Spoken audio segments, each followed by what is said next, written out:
Yeah, let's go. Sorry, I was putting on Nope. mute, so I didn't. There's noise going around. You want me to play any music or anything like that? What do you want me to do? That's good funk music, I like that one. right? Hey, welcome everybody. This is Justin Lethby. This is Talking Tech with Realtors, and today what we're really doing is we're going to really kind of talk about tech trends for 2016, things that we think that you kind of need to watch out for inside of tech, and really how to kind of manage that's going to happen out there. We got some key things, probably 5-6 categories we'll kind of talk about today. If you guys have some of your other ideas, let me know. Do you see things like that? And I like the question here. If you guys have questions, please ask them. We'll definitely try to answer them throughout the session and kind of have it that way. So my name is Justin. I am the E-Professor of Real Estate. That's my website. Go to it. I do a lot of speaking, training, and a lot of things along those lines for that. Jayson, take a second to introduce yourself. Hey, everyone. I'm Jayson Bates right here in Phoenix, Arizona. I am the host of a podcast called Valley of the Sun Real Estate Show, and you can check that out by visiting my website at www.valleyofthesunrealestateshow.com. Connect with me anywhere from there. I'd love to connect with you. Perfect. So actually, one of the things I'm going to do right off the bat, since he asked this question, I just kind of want to answer right off the bat because I think Michael's got a great question, is that do you see 360-degree drone photography becoming more of a mainstream over the next year? I think drone photography definitely has some play in there. The 360-degree is definitely going to be an interesting play if you especially get more cameras. The only thing that I worry about with drones in general, unless it's totally indoors, is FFA is putting so many regulations on drones that is going to be hard from a commercial level to actually do it. Now, you will see realtors all day long have drone photography right now and put it out there. To be completely honest with you, if they're not licensed, they're not breaking laws because FFA don't create laws, but those laws are getting put in place. I think there's one that just got launched at the end of December. So it's a dangerous world to play in. If it's indoor, completely legal. Outdoor, it makes me nervous right now. Now 360-degree photography, I mean, help me understand that. So they take a picture with a drone and then stitch the photos together so that you have kind of a virtual kind of... Yeah, it's going to be kind of like what we were talking about with Matterport earlier. When you look around, you're going to be able to visually go around, hopefully put like goggles on and look around. The way I've looked at the 360 degrees, mostly outdoor, you're going to look at the whole panorama of what's going on around you. So you actually get a real good feel what's going on in that neighborhood, not just that house, which I think is an amazing concept. But it becomes a very, again, with FFA and not knowing what the government wants to do with that stuff, becomes a very interesting challenge. And it's not cheap either. I mean, those things are really quite expensive. So they are a risk. I think they have a play in the market, and I think they will eventually do something. I just don't think you'll see it in 2016. What now is along those lines? I mean, we talked last week about GoPro and having, they came out, I think, what was it on the Las Vegas thing when they had that technology deal or whatever, where they have that ball where you can put like 6 different GoPros in there, and then they send you the software that stitches the pictures together. Is that kind of something that, do you need special software to see that? I mean, if you put that on your laptop, you look at a picture like that, are you able to scroll through that kind of like you do with Google Maps or whatever it is? Yeah, right now you should be able to, right? There are a lot of restaurants, depending on how big the cities are. You got a lot of restaurants that when you can go look at the pictures and you can go inside and look at all like the surrounding areas and do that. And it's just a website. I don't need any special application, anything like that. Now, the website needs special stuff, but that's not our concern at a consumer level. That's more the concern at the web hosting level. Right. Gotcha. Drones are kind of one of those things for me. I'm not sold on drones yet. I don't know. I mean, you kind of see one, you've seen them all kind of thing. With the angles. I mean, it's kind of cool. Don't get me wrong. But it's kind of, I don't know. I don't know if it's really like if I see a drone and somebody's like kayaking down, rapids or something like that, that's cool. Right. But for a house, you kind of seen first one, you've seen them all, unless it's some kind of spectacular, mansion or something like that. But most people aren't in that market anyway. And that's just what Michael was going to say. And the same thing I was going to say. I think drones are a total niche conversation. Like you have an elite subdivision and you're trying to point that out all day long. I think a drone's going to make that day, but you only need one picture at that point in time, and you don't need to have 5 of them. Right. You're a guy that sells horse property. You're selling land that has beautiful landscapes, or you're trying to get the whole concept of what's going on. That's where drones are going to come to play in a huge way.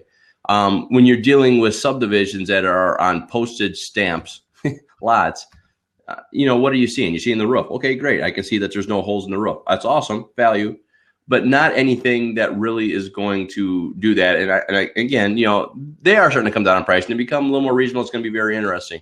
Some of the drones are cheap.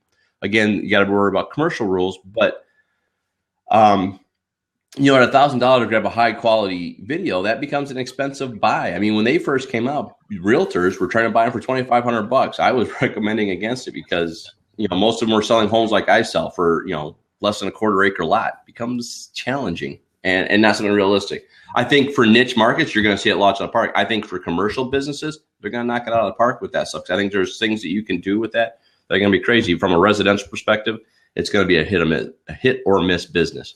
Yeah, and here's my thought on it too. You're trying to sell property, right? If you give too much away and you give all the sexiness away of the property, you may not get the call, right? If I can see everything I want on the TV, why do I need to call a realtor? I want to give as much as necessary, but as little as possible kind of concept. So I would think, hey, take some good pictures of the sunset, the most attractive parts of the house, and leave the rest as a mystery. Sometimes the imagination can fuel the phone call more than trying to capture a scene, if you will, or whatever. So I don't disagree. Sometimes less is more, right? You always hear that being said, and there's definitely a lot of truth to that. That becomes a marketing concern though, right? Sometimes you got to kind of figure out what you're selling and what you need to, for lack of better terms, how are you going to make that marketing sexy, right? How are you going to make it enticing enough that you're going to be able to do that? And I think it's a good question. Do drones take away from that? I don't know if there's a solid answer for that yet or not. And really, I think the answer becomes to that is right now, the way drones are done, I think the answer is, yeah, they might give away too much. But with technology, what you don't know or you might not be aware of yet is maybe somebody's got a real creative way of doing it, right? Maybe they take real wicked pictures, around the house at, eye level or something. And it's more of a fluid motion than watching people bounce up and down. Maybe they can do things like that. Maybe drones get really small and you can literally take a flyby picture of the homes inside, right? That's interesting. And they are getting really small drones. Now, they don't have cameras on them, but there are there are drones that are no bigger than my thumb.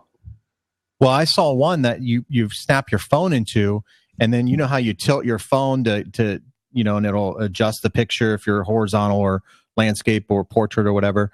Well, that geo, whatever they call that in the phone, then is the stabilizer for the drone. So you just plug your phone in and you fly your little drone. So you're right. They're getting very, very small. And Mike had mentioned there too about, a lot of investors not wanting to putting a foot into a home.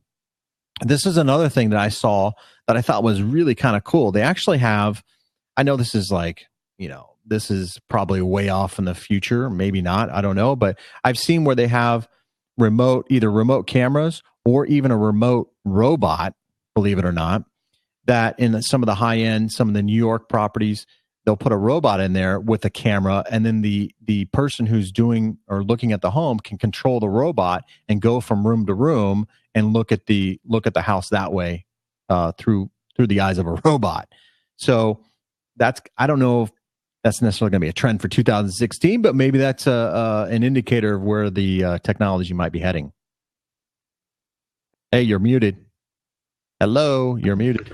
If it's 2016 or 2017, that's okay. I mean, what I said 2016 is just things to watch out for. But I mean, some of this stuff will definitely roll over. I mean, CES just finished a week and a half ago. So one of the things that's going to happen is some of the stuff you will see launched this year, but most of CES doesn't happen for 3-4 years. You don't see that technology out there yet.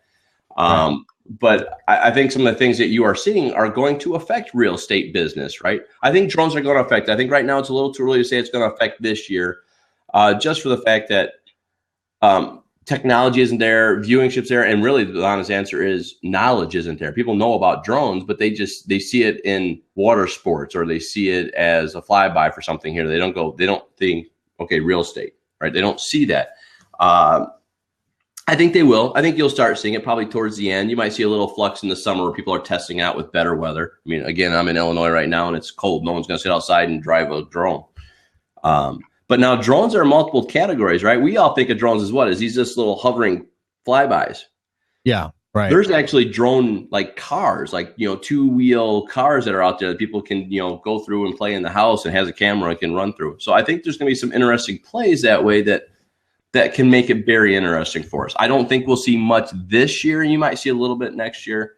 And I think specifically the reason that it will pick up a little bit is what Michael's hinting at. I think you're going to start seeing more and more people that don't necessarily want to buy without stepping in, but they don't want to step in before they're absolutely sure they want to see that house. Right? They want to make sure that, okay, this is what I want. I like this. I like the layout. I like kind of the room sizes. I get a good feel when I'm looking at it right now, how this goes. Right now, you see clients are looking at 30, 40 homes because they go through and they look online at Zillow and they're going, well, I can't tell. It looks okay. Let's go take a look. I think you're going to start seeing more, especially with the millennials. They're not going to want to spend and waste that time looking around. They're going to say, okay, these are the 5 homes that I have decided on. Right. Let's pick them out. And drones will help that. They'll give them an area view of what's going around in the area. But again, that's a one-time thing. You shouldn't need that more. And that's where I think photographers will have a better advantage with drones than anybody else. What about the idea of putting, you can't do this in a home that's occupied, obviously, but a home that is not occupied, people moved out, it's empty, putting cameras in there that people can control. You know, you put it up in the upper corner or whatever, and then you direct people to a website that you control, then you can capture them, you know, capture their email or whatever. So they got to log in, and then they can actually do a virtual kind of tour through the cameras. Right. And I think that's something coming.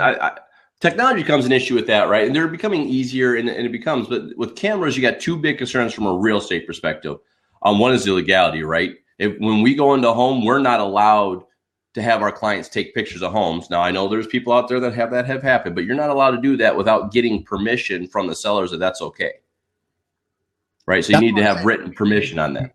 A vacant home. Obviously, you're not going to want to have people. Well, but I think this is for everything, right? I mean, yeah, vacant homes are going to be by far the easiest way to do this. And if you get a vacant home, you still got to get permission to have that. But it's going to be, anybody says vacant, they're going to say, who cares? The only reason they might be concerned about it is letting people know when there's no one there, you know, X, Y, or Z. Right. But, you know, I think it's going to become a play. I do like that idea. And, you know, it was one of the things that Catherine said, you know, having some live cameras, going back to what you're saying, would be helpful to know what it looks like at various times of the day. You know, what does this home look like during the day? What does it look like at dusk? What does it look like bright and early morning?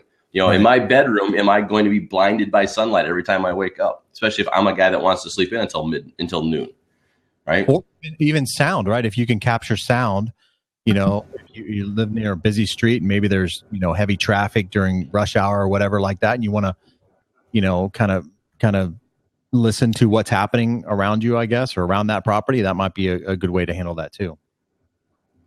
Yeah, no, I completely agree. I completely agree with that. I think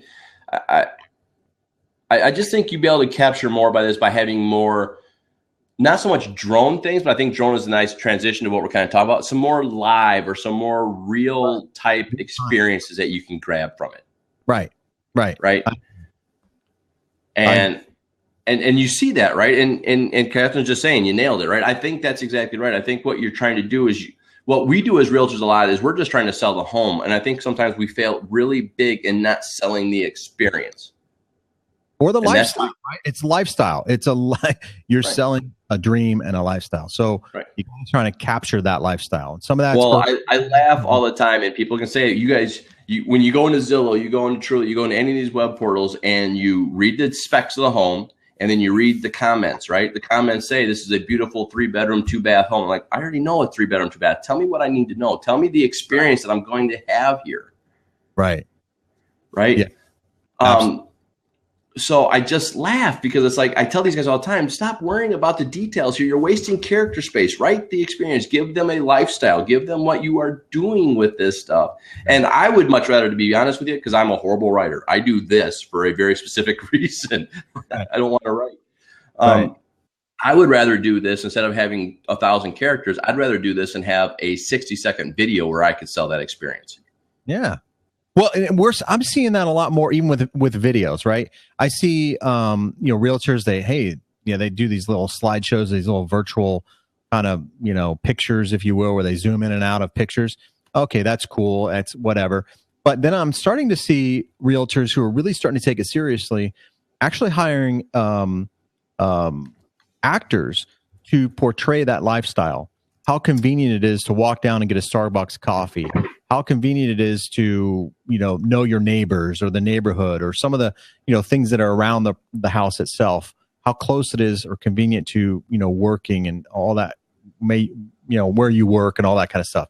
Having that captured in a video, I think, is a lot more powerful than anything else that you can capture within the house. Yes, the details of the house need to be there, right? You need to have updated kitchen or, cabinets, and it needs to be, comfortable. But you need to get outside the house too to sell the house and sell that lifestyle. So video does a great way of doing that. And you can actually check out a lot of those videos by going to, I think it's Google Plus and the best of real estate videos. It's a community within Google Plus. I mentioned it last time. And there's a lot of cool videos from realtors that are really taking the video to the next level. And I think that can be a trend for all realtors and a lesson that we can all learn as to how to make better videos, not just show the picture of the house. I said this last time too, Justin. Too many realtors take pictures of toilets. You don't have indoor plumbing, people. I get it. I don't need a picture of the toilet. So sell the lifestyle, not the bathroom. Unless, I guess, maybe if it's like a super nice bathroom, maybe a nice picture might do it some justice. But I think we're beyond that right now. Yes, and then make it the cover image. No, I agree. I laugh because I will take pictures. Now, I'll take a picture of everything. When I go into the home, I take a picture of everything. I don't care how inane and how stupid it is, but I'll take a picture of everything.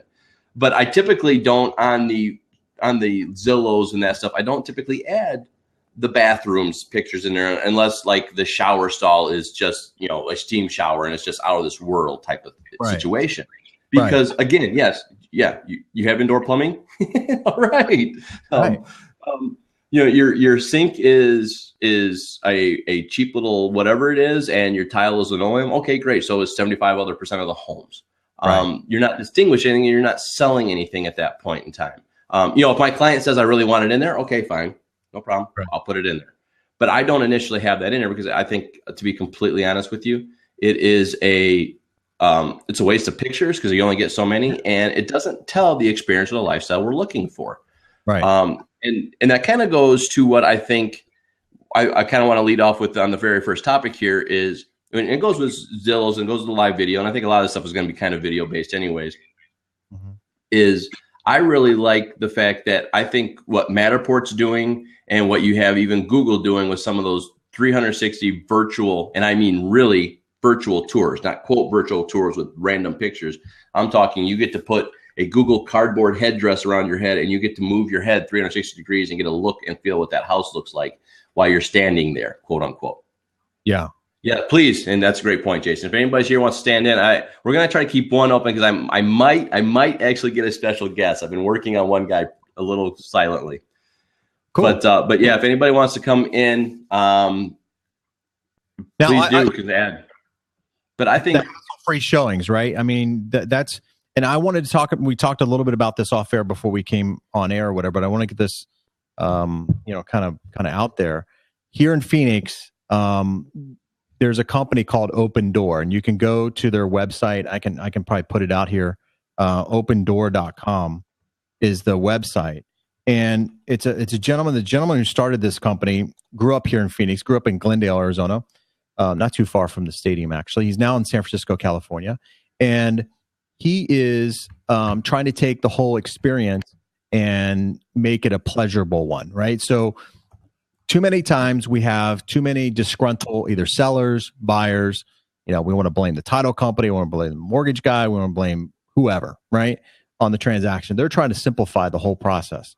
And I think as this kind of develops more with the changes in mortgages and how difficult it is to get a loan, everybody's looking for simpler ways to do things, right? And real estate's no exception.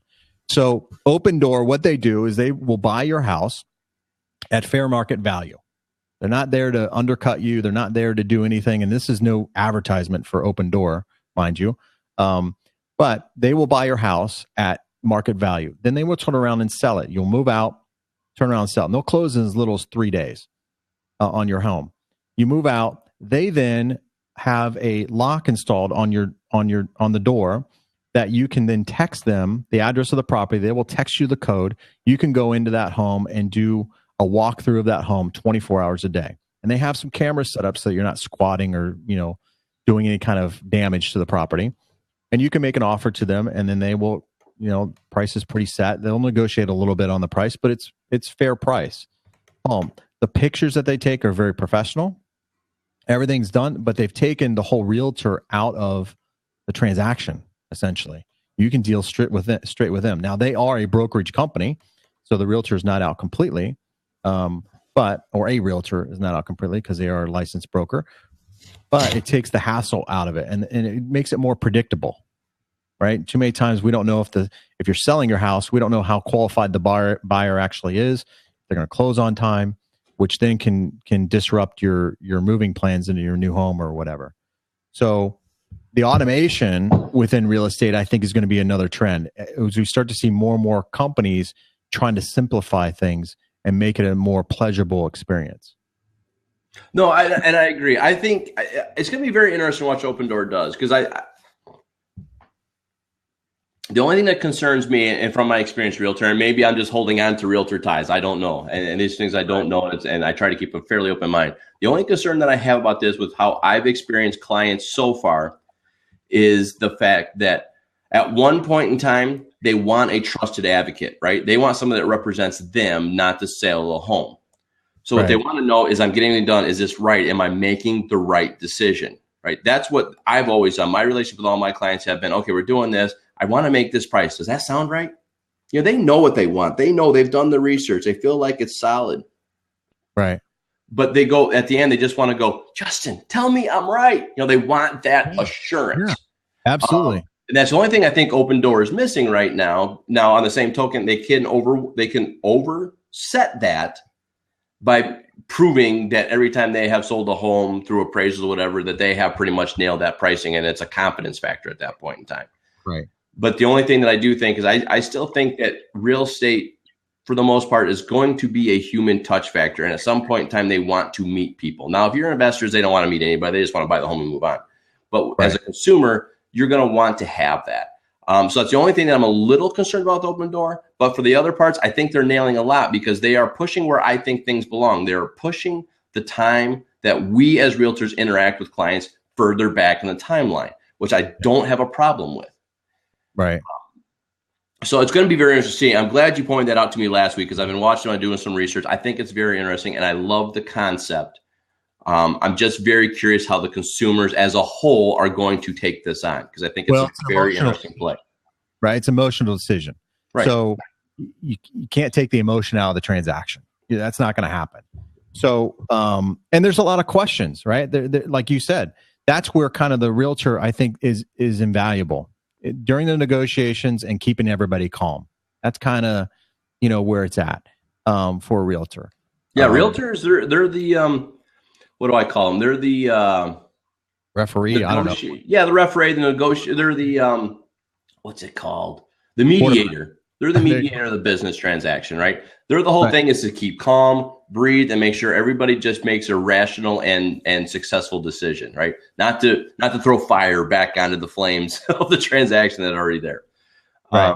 So that's how I've almost always described it. Realtor's business is a lot of mediation. I mean, now realtor business to grow business is more about prospecting and building relationships. But as far as a transaction go, I've always deemed it as more of a mediation strategy perspective, because you got to keep calm. Whether you're boiling inside, you got to be calm. Right.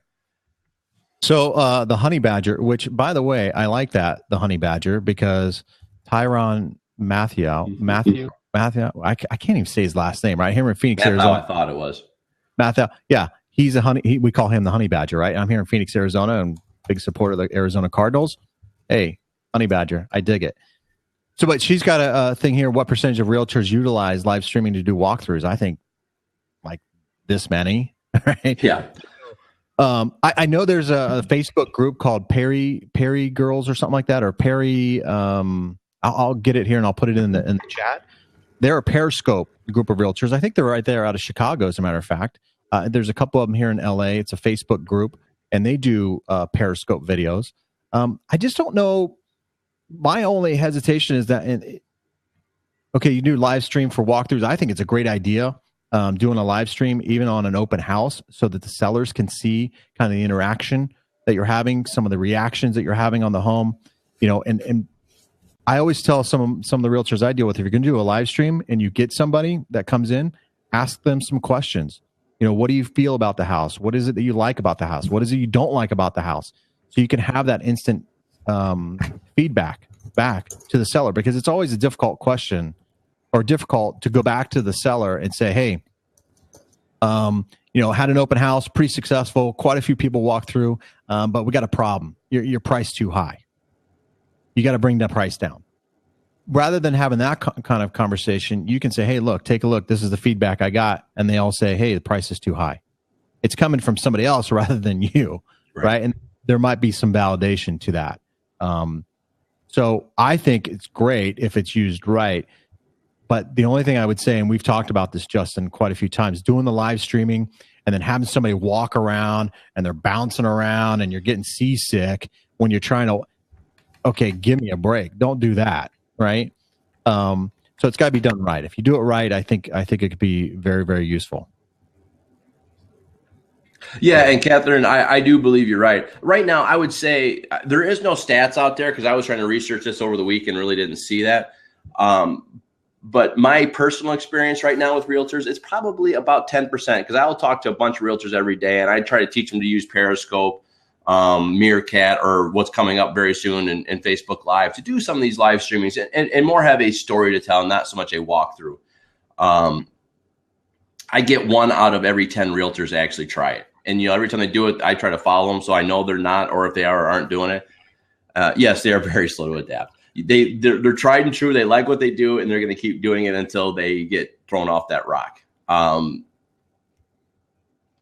story is a sale. I think a lot of times the story is always sometimes the experience. Maybe you can tell what the family, there was always toys here. There's always X, Y, and there. Always a lot of things that happen that way. I think there's a lot of things you can do inside there besides just doing a bouncing walkthrough and getting everybody seasick. And it becomes a really hard challenge inside of the real estate to understand that, because you got to have an eye for it. And if you don't have an eye, then you got to hire for it. And I'm going to post here. It's Perry RE, PERIRE is the real estate group here. And I'll copy it here and I'll paste it in the chat room. But these are some realtors that are using Periscope here on Facebook. So you can kind of connect with them. They're always asking for additional members. So I'm pretty sure that they would, invite you in or allow you to come into their group and share your thoughts on that. Yeah, that group's usually pretty good about that. So, and again, I think you got the videos, you got the live video streamings. I think that's definitely going to come to play. We talked about that earlier. I think as far as digital marketing go, I think, and they play with each other. I think video. We talked about that. We spent 3 weeks, right, on sessions talking straight about that. And I think that's huge, and that's not going away. And I think you will see a small, not a huge explosion. I'd like it to be a huge explosion, but I think you're going to see a small explosion in video this year. And I think where you're going to see it happen is from the mobile perspective, the Periscopes, the Facebook Lives, the Meerkats, whatever new comes out. I assume Google will come out with something at this point in time this year that will have a live solution in place. And that's going to be mobile strategies. Right? You can do that, right? I mean, with YouTube, right? With the Note 5. Yeah. Even with the Note 5 or whatever, I think some of the phones you can do live streaming that connect to your YouTube channel directly. So I think it's pretty cool. Yeah, Robert. Oh, that's cool. Robert Stern. They're small world, right? Small world here on Blab. His client there at Perry RE. So they do a nice job with some of their live streaming. So it's very cool. Small world. Yeah, come on in here, Robert. You got quick fingers there, Jason. That was slow. How you doing? Good, Robert. How you doing, man? Good. The one you pick. The one. That's a good thing. Well, because that means you're doing something right. Well, I came on Periscope on day one, and did you really? Yeah, and I'm a social media trainer. That's all I do. I came out of the real estate industry. I was a realtor for 12 years. I heard that about you, but then I went and looked at your profile, but I didn't see anything about real estate. But I did. Some people told me, yeah, you need to follow Robert. He does a lot of stuff with real estate. Yeah, well, I did. I mean, when I first started training on social media and everything else, and this is back in 2010 because I'm in it 5 years now as on my own on the coaching. Oh, I hit yes. So you're going to get people in here. I'm just letting you know. Cool. People.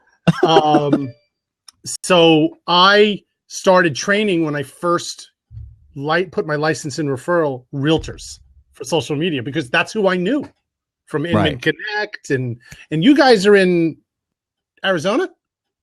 I'm in Arizona. Justin's in Chicago. Okay. So Justin is near Perry RE, who is Sonia. Right. Okay. And there was a guy, he works for Zillow now. He used to be in Phoenix. He was the Phoenix real estate guy. You're muted, Justin. Jay. He's a good friend of mine. Yep. In fact, he's coming on. I know Jay. I talked to him. He's a good friend. I have him coming on Blab. I'm interviewing him with Zillow on Blab. Oh, when? That'll be a good interview. Probably next week. Cool. Well, that'll be a good interview. He's good. He's been a very good advocate for Zillow and the real estate Carpenter last week. Do you know Sean, NRT director trainer in Ohio? I had him on Blab last week. So yeah, I'm bringing out those Inman guys. I'm trying to get them on Blab because it'll bring more realtors here. I'm trying to make a special secret guest, but I can't get them to come on right now. Sorry. Let me ask you, Robert, because you're on social media and you're in real estate or whatever. Well, I used to. I gave up the real estate, but I understand the mentality. Yeah, you understand the mentality. You've been there, done that, right? Where do you see live streaming fitting into the real estate world?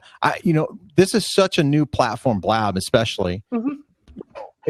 How do you utilize it, right? We're still figuring that out. The one-on-one platforms like the Periscope, the Facebook Live, the new Meevee that's out, the Meerkat when it's still there, so it's still going.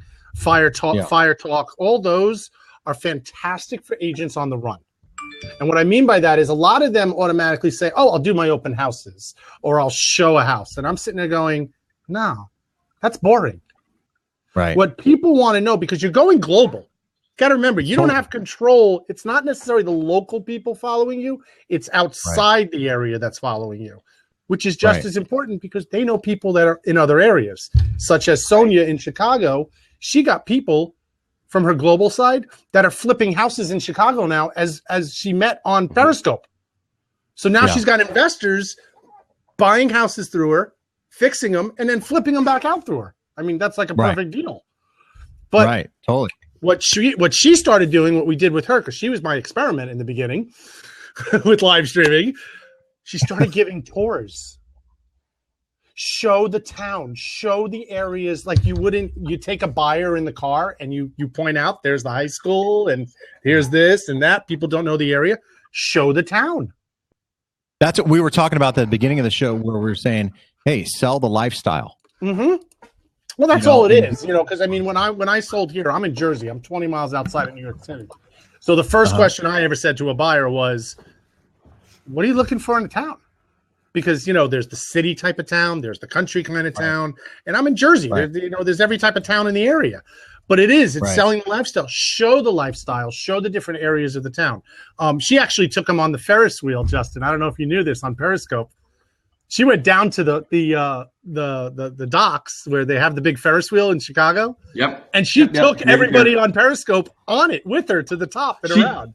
Didn't she do that? Because right now the wheel's going down. I thought she did that almost like on the last couple of days, like as a. Oh, maybe she did it again. I don't know if she did it again, but she did it a bunch of a few months ago. So and people went nuts on it. They were like, "Oh my God, we didn't know there was a Ferris wheel down there." They were like, So she's giving information about the town. She's also doing interviews. Okay. Yes. And another guy I'm working with in DC, Stanley, he's doing it now. He's doing it on Periscope, and he's got his own brokerage, small company, but he's killing it out there in DC, Virginia. And he's bringing on. Yesterday, he had on a a stager, and they were in one of their houses, and she was showing what to do and answering questions of the viewers. So he brings mortgage guys on, home inspectors, title company, answer questions, explain the procedures, not just show houses. Anybody could show a house. That's what Zillow's for. That's what the MLS is for. Right. Well, and you want the whole idea is to get people to call you, right? I mean, if you show the house, I mean, that's great, but that's here today, gone tomorrow. Some of these things, like when you interview mortgage guys or interview, a restaurant or whatever, that's a little bit long lasting. It's going to be there for a while, hopefully. Go to the local restaurant in town. If it's a smaller town, that's really, really good. Right. And he lives in town.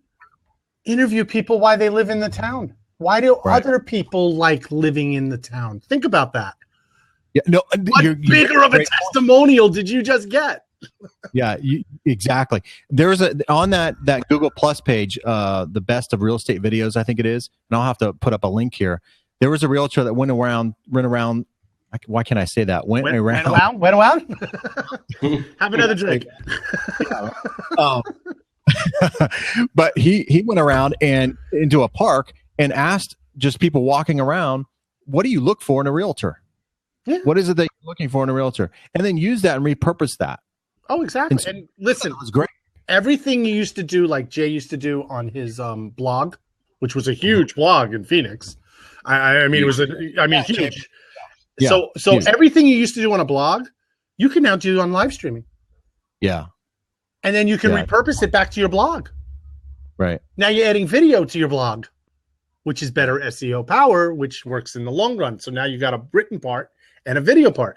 But you could talk to people in town. You can get video testimonials of your past clients. Yeah. Let people ask questions to them live saying, what made you choose to work with Jayson? Right. You can't fake that. No, you can't fake that. Not at all. I mean, there's so many. Blab, on the other hand, is a different tool now. Blab is what we're doing now. Bring in realtors, bring in people, explain what's going on. It's a destination to have conversations. So that's why I'm bringing in the Sean Carpenters, the Jay at Zillow, other people that I actually have. The CEO of Douglas Elliman is going to be coming on with me. And we're going to come into a blab. I'll advertise it out and get realtors in to talk about things that are going on. Now, granted, state to state is different. We all understand the legalities and everything, but we're not talking about that. We're talking more about the marketing and talking about ideas and getting everybody kind of focused. One little idea I give could help Catherine with her video, which could help you up in Chicago, you don't know.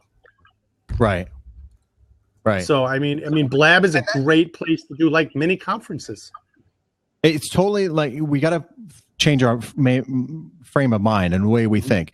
We think of selling a house. We're going to sell it to the local neighborhood, right? Maybe the neighbor's going to buy it.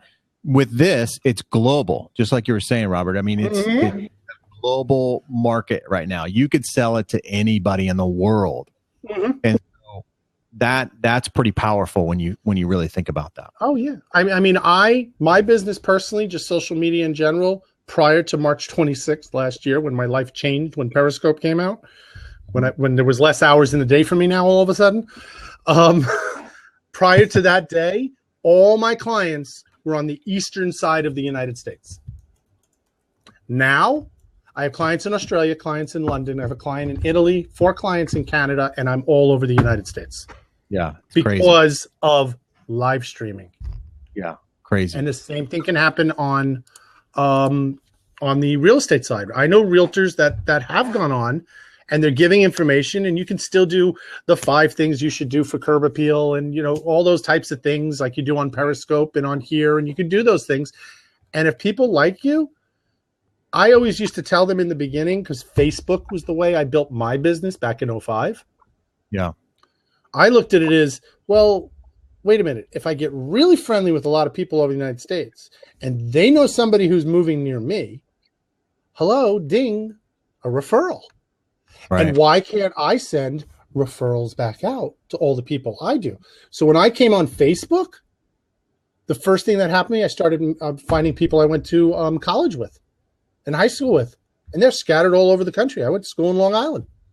Well, next thing I know, somebody said to me, the old, how are you? You're married. What do? You catch up with everybody, but we're doing it on Facebook. I said I was a real estate agent. I work here. I'm in Jersey, but I help people all over. Oh, we're looking to buy a house in Green Bay. Guess what I did? I referred them. Right. All of a sudden, Facebook became money. It was like, and then I got somebody in Arizona actually referred a $900,000 listing to me in my hometown. That's awesome. So you can't get better than that. Yeah. So let me ask you this. With that being said, we talked a little bit about the relevance of a realtor. Where do you see realtors fitting in the future? I don't think realtors are ever going to disappear. I think the role of a realtor may alter a little bit. Because of technology, information is so easily attained. It's so easy to find out what the procedure is in New Jersey that, northern half of the state is attorney, bottom half is title company. There's this, all the legal laws. You can look all that stuff up. You can look at pictures galore and videos and go, oh my God, I love that house. I got to go see it. You still need a realtor. Because you still need a realtor to physically show up in the house. You also need a realtor, which is the selling point of a real estate agent, to negotiate, and somebody who's objective on behalf of you. Because we all know you put a buyer and a seller in the room by themselves. Yeah. Let World War III over 25 cents start. Because each one was willing to budge a little, but they're all got their point where they're going to stop. I had it where I had a closing, and it was a $900 problem at the closing. It was a $750,000 house, and the seller was not willing to budge on the $900 and was willing to walk away. And I just looked at the two of them, and I was, and the buyer had the right issue. We had the ice storms a few years ago. And when we did the inspection, you really couldn't see the edge of the roof. You could see the top. The roof was fine. When the ice melted away, all the gutters got pushed away. So they weren't against the house. So they had it estimated. It was about $700 to fix it. So the buyer had a right to say that. It couldn't be seen at the walkthrough. It was there. This seller sat there and literally just said, no. You had your home inspection. That's it. It's done. We are signing. It's this price, no credit.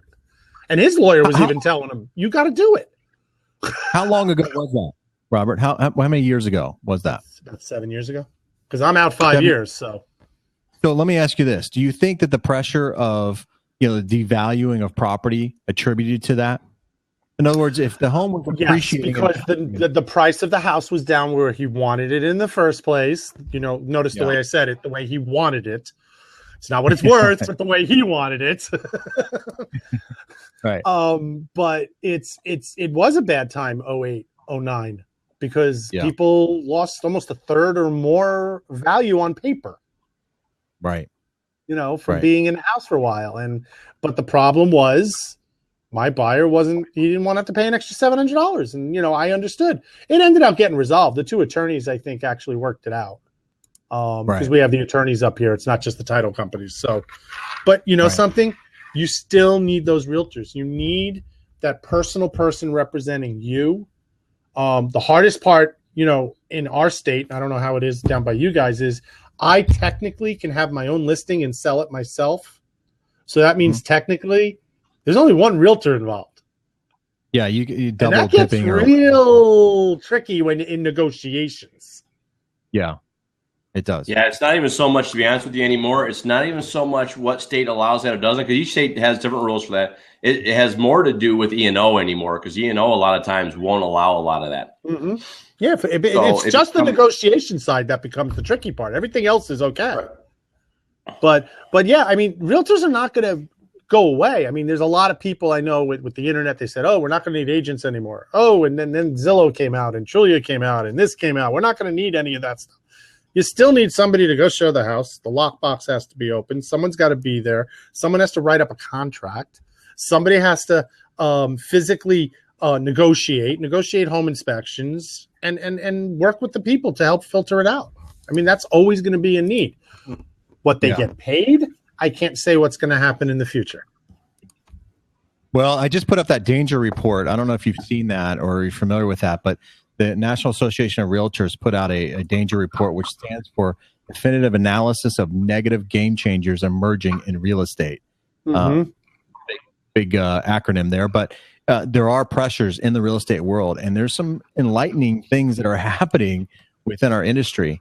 And that's why I asked you about the relevance of a realtor, because there are some pressures to, not have a realtor. Open Door, as I mentioned earlier in the broadcast, is one of those things that's coming out. And if it gains in popularity, will be spread throughout the country. And, that'll be taking some business away from realtors for sure.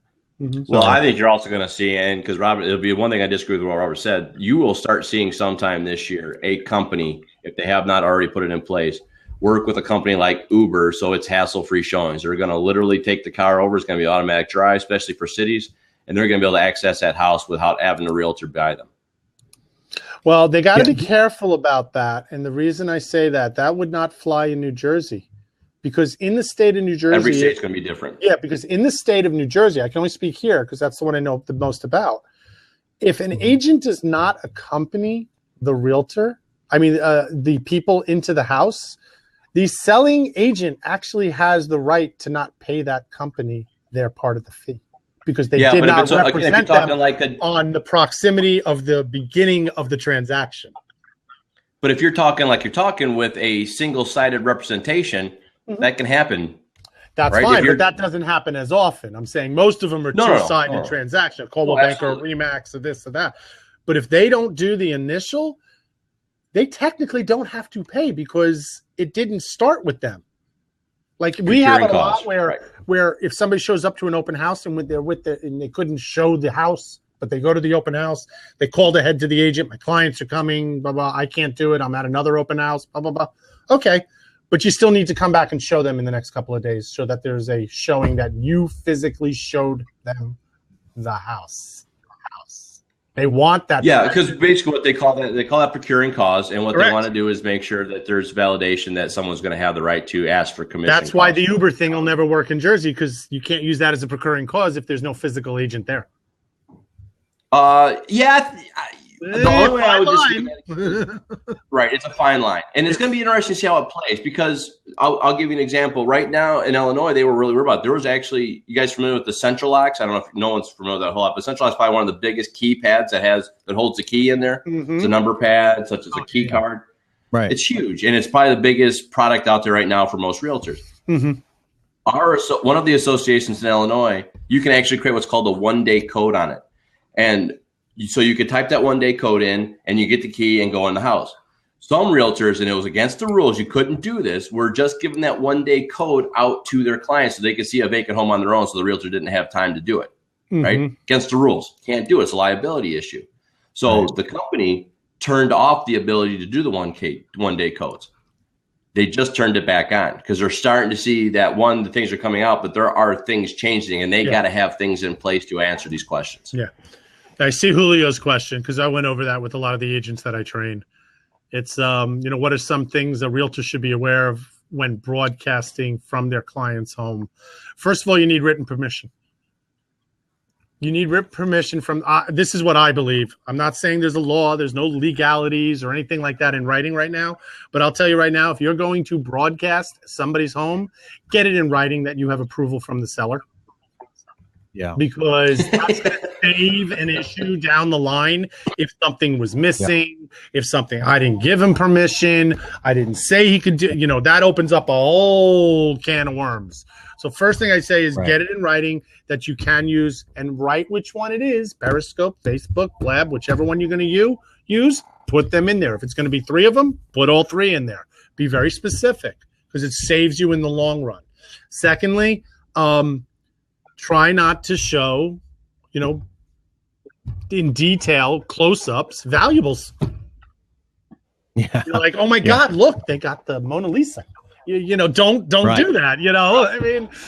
Because this, it's the same thing like when you do pictures. You try to make it neat. You want it to look neat. You want it to look like anything else. Try not to put other people in it. Like, in other words, the sellers or buyers, or if you do it at an open house, again, inform everybody that you're doing it. Because technically, if you're going to repurpose that video, and now it's being repurposed for monetization of some kind, and somebody's face is in there and you don't have approval, they can come back for you later. It's a lot of little things. So you want to make sure that everybody that's going to be in the video signs a release, and you can set up a formal release, just like a basic piece of paper that they'll sign, put their name and sign. Can you put on the front of an open house on the door, a disclaimer? This is being videotaped and will be repurposed. Would that cover it? You should actually, if you're going to have continuous videotaping going on in the front, in the house, while an open house or things going on, I would definitely put up a sign up at the front door. You know who does it? Chocolate Johnny in Periscope. Yep. He actually has a sign for his chocolate shop in Sydney, Australia, and it says outside, "We on and off are continuously periscoping. If you do not want to be on Periscope, please let us know, and we will make sure you're not near the camera." He's letting them know up front. Yeah, I would think that would cover it, really. I would think. If I was in real estate, though, because almost all realtors will try to get them to sign a piece of paper saying they came through the house, I would have a big disclosure up top. Please keep in mind, as I saw on the front door, we are live streaming this at this point in time. Please understand that. Here's what's going to happen with that stuff. So they sign off, and you're not only getting their name and information, but they are signing off that they understood what they read. It gets to be a challenge, though. I mean, getting people to sign stuff, it sounds great, right? But some people don't even want to sign that they walked through an open house. I mean, they just don't. Because they're that's all on how you market it. Everyone sits there because what they're scared of is, I don't need to give you my information. Well, you don't have to. Just give me your name. That's all I need from you, because I got to show my sellers that people came through, period. But once they sign their name, they must always sign the rest anyway. I actually used to say, oh, unless you fill it out, my seller doesn't want me showing the house. They want to know who was in the house, because you can understand if it was, I would say, you can understand if it was your house and God forbid something went missing in a medicine cabinet or something else. Wouldn't you want a list of people to go back to make sure? So like, but I'm saying it like I just said it. Like, wouldn't you want that too? Yeah, that's a great way of putting it. You hit their emotion, and they're like, oh, okay. Where do I sign? It's a solid point, because to me, when realtors can't get to sign, they're not selling it right. Can you give me your name? They sound like hungry people. Give me your name, right? It ain't gonna happen. The best is in Jersey, we have a buyer's agreement that we can use. It doesn't, it's still open if it still has like a lot of clout, but they want these buyer agreements set up. So I would talk about the buyer agreement at a sit down, and so this is just saying any house that I show you, because I'm showing it to you, if you do want to make an offer, it would be through me, blah, blah, blah, blah. From this term, we'll just make it for today and stuff like that. And then they were like, I'm not signing that. I'm like, what's the matter? We go through it. I'm not signing it. I go, okay. And I write on the bottom, Jason, you're going to love this one. I write on the bottom, I go, buyers refuse to sign. I go, could you just initial that you're refusing to sign? And they do it. And they sign that, but they won't sign you. But somebody told me in the legal side, you got it down. Because they initialed that they refused to sign, technically they signed and knew what that paper was about. Oh, good point. Right? So the tables have turned.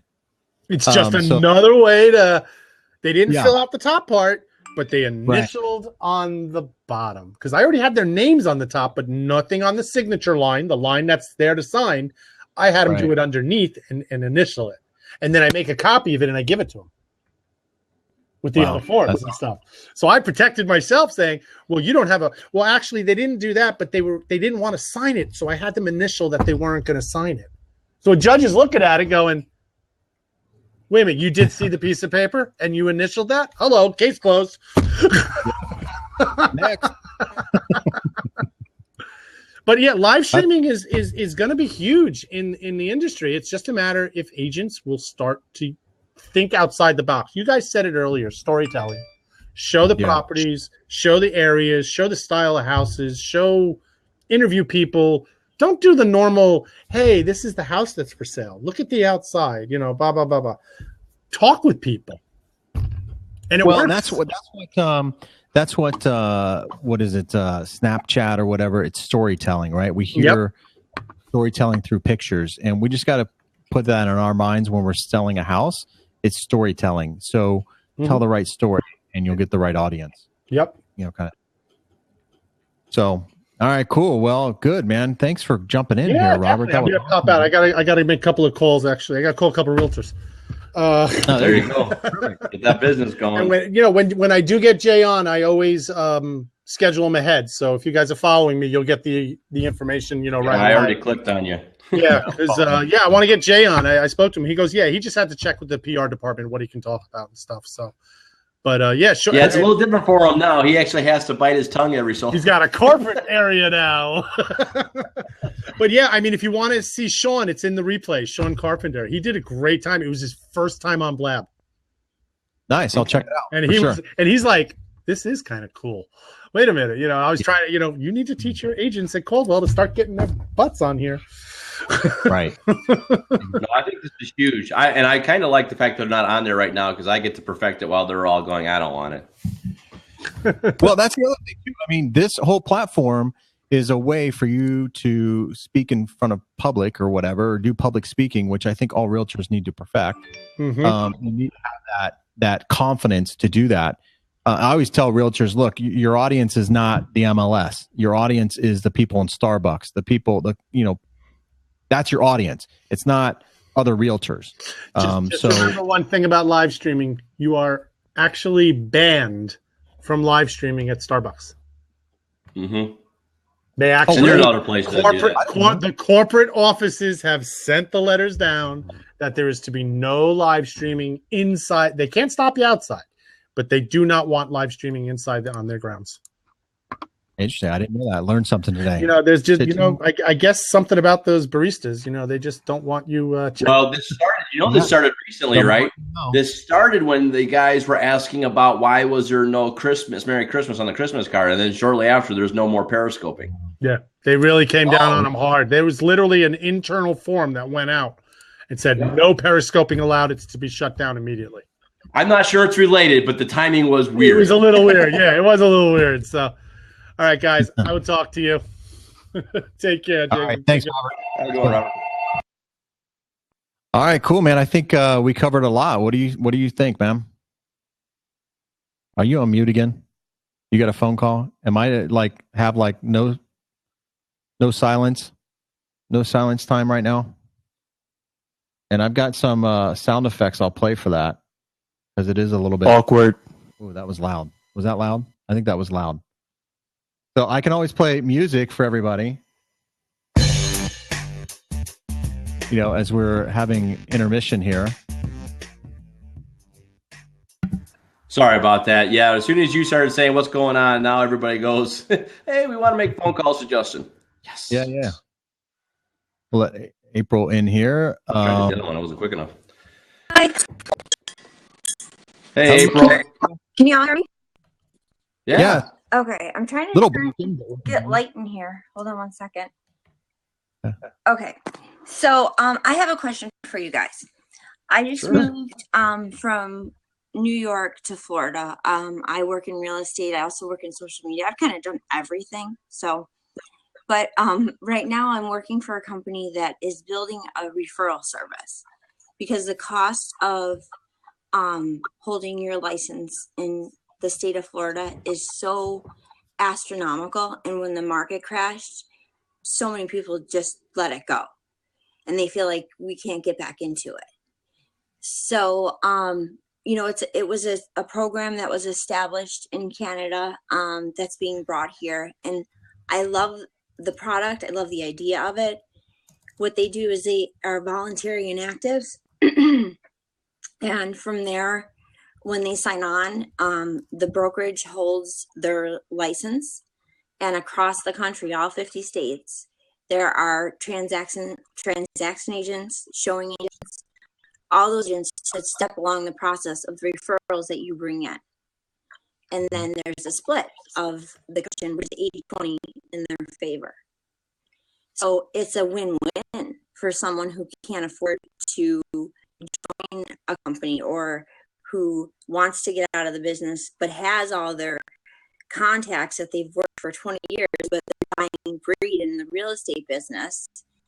And I can't get my I can't get him to wrap his mind around the fact that social media is massive in the presentation of this process. He doesn't. Yeah. How would you approach that? Because for me, it's like it's going to fail. Well, you want to show your boss the power of social media. Is that what you're kind of getting at, so that he can buy into it? Yeah, no, I just want him to either, let, excuse me, once the program and system is up and running, let someone go and be on forums like this to be able to present it and talk about it. Or he needs to do it. Well, here's the way I would suggest this, because one of the things he's probably worried about is communication and what's going to be brought out. To me, when most people are trying to launch things from social media and they have angst, one thing they don't do is they don't really understand social media. And two, they don't understand and they worry about the liability of what's being said. So getting that out there, one of the first things I would be encouraging them to do is set a platform and set guidelines on what can and cannot be talked about and marketed and how it was described. That will usually alleviate a lot of fears that happen inside the social media. Because again, once it is said here, it is said everywhere. Everywhere, absolutely. And so having guidelines is huge. Then it relieves a lot of bosses' fears. I feel like, everyone that I always contact it to say, hey, I'd like to, because I never want to have a blab that is just me giving my ideas, because I don't have enough information to give everyone ideas. I love this format because it's a round table of different ideas, different approaches, different, variables, and it gives people the best amount of information. But every individual that I approach, when I say, hey, I would like you to, sit on a panel lab, I say, you set the guidelines. Whatever you want to talk about, you talk about. Right. I don't want to ask you anything you talk about, anything you're not comfortable with, you don't know about, whatever you know that you want to talk about, let's talk about it. And they're usually very receptive towards it. But I was just wondering if you had any suggestions on how I would,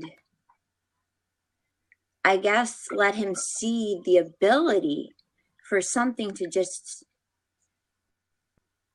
really grow. And, well, you gotta get some examples. I mean, you got to get some examples. Want Twitter.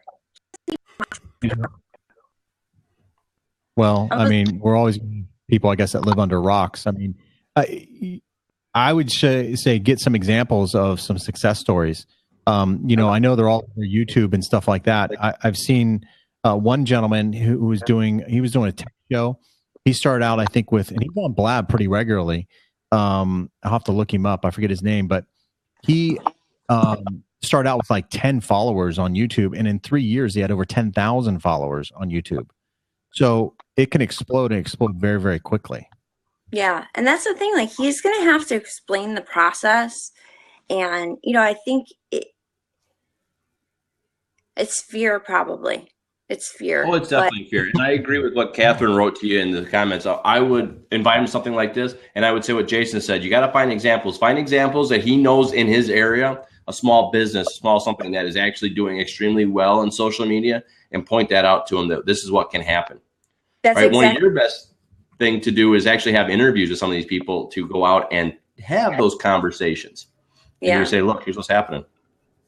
Well, and I'll tell you too, one of the things too, and I'm sorry to interrupt there, April, but one of the things I think part of his fear, and I am too, Yelp is getting a lot of bad publicity right now, right? Because there are competitors that go on there and put bad reviews on there. Not justified, not validated in any way, shape, or form. Anybody can put a review on there and it looks bad on you, right? And that's kind of the dangerous thing about social media. So, but a platform like this, what I like about this platform is that everybody on here, at least that I've seen, is very professional. Yes. There's not that unprofessional Periscope. You can get a lot of unprofessionalism, which scares people away.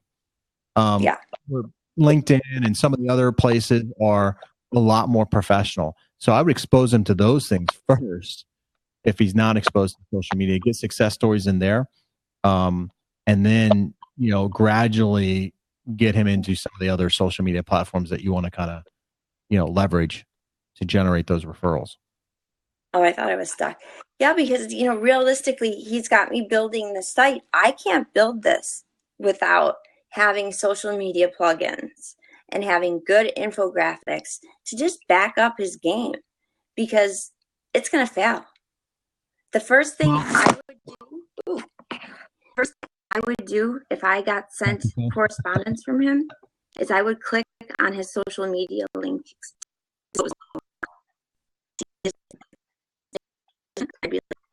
You're breaking up there, April.